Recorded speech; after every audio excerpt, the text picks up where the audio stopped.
asanas y hatha yoga según Swami Vivekananda. Y Vivekananda decía, el hatha yoga no es yoga en sí mismo, sino una preparación para el yoga. En su excelente ensayo sobre el Raja Yoga, Swami Vivekananda reflexionaba así sobre las asanas y el hatha yoga.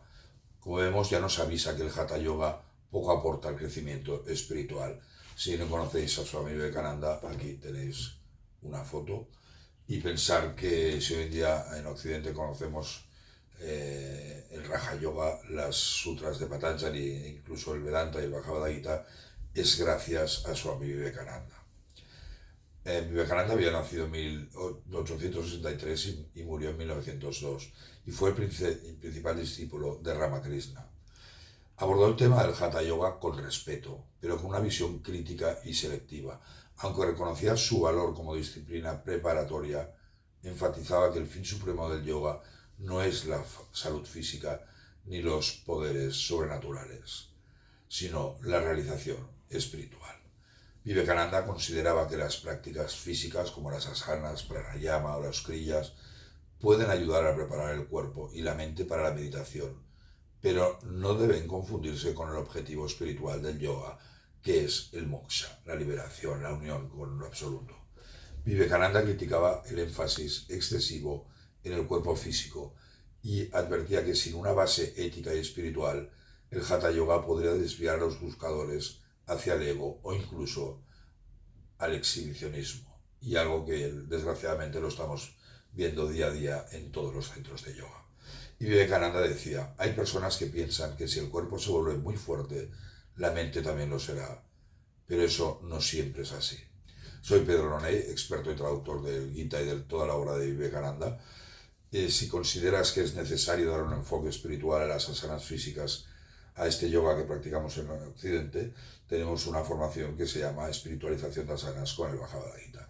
Este vídeo contiene una pequeñísima información de lo que podéis encontrar en los materiales de estudio.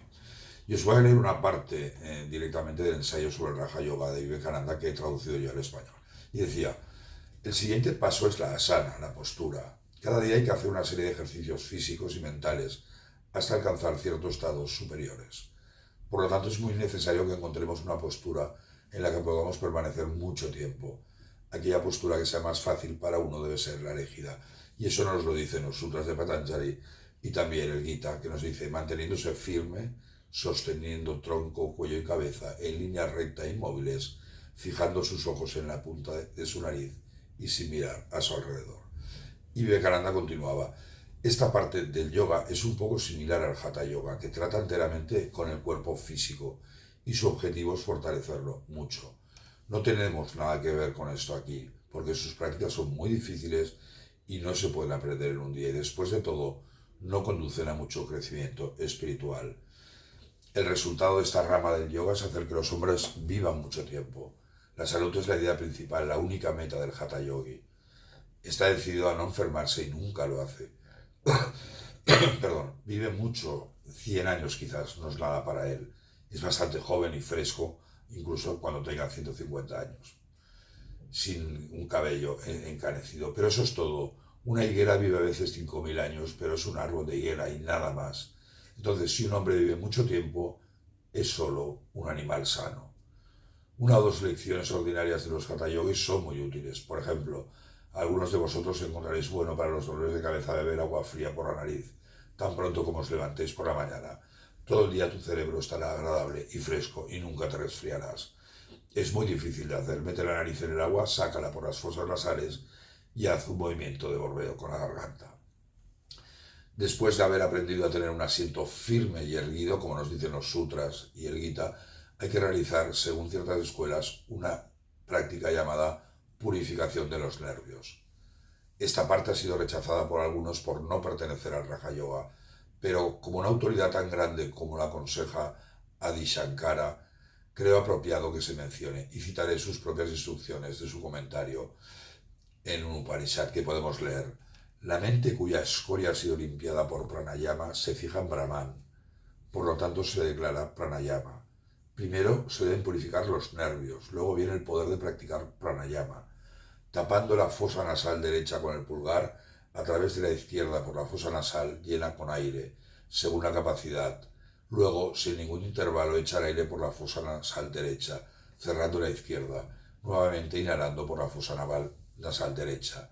Expulsa por la izquierda, según la capacidad. Practicando esto 3 o 5 veces, 4 horas al día, antes de amanecer, durante el mediodía, al anochecer y a medianoche, en 15 días, un mes, alcanzan la pureza de los nervios. Y luego comenzará el pranayama. Recordar que era una cita del genial Adi Shankara. Por lo tanto, la práctica, y continúo leyendo a Vivekananda, la práctica es absolutamente necesaria. Puedes sentarte y escucharme durante horas todos los días, pero si no practicas, no avanzarás.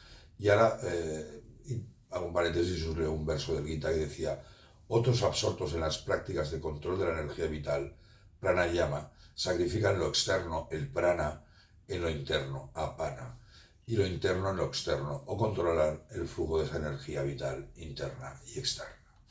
Y Vivekananda finalizaba así: todo depende de la práctica, nunca entendemos estas cosas hasta que las experimentamos.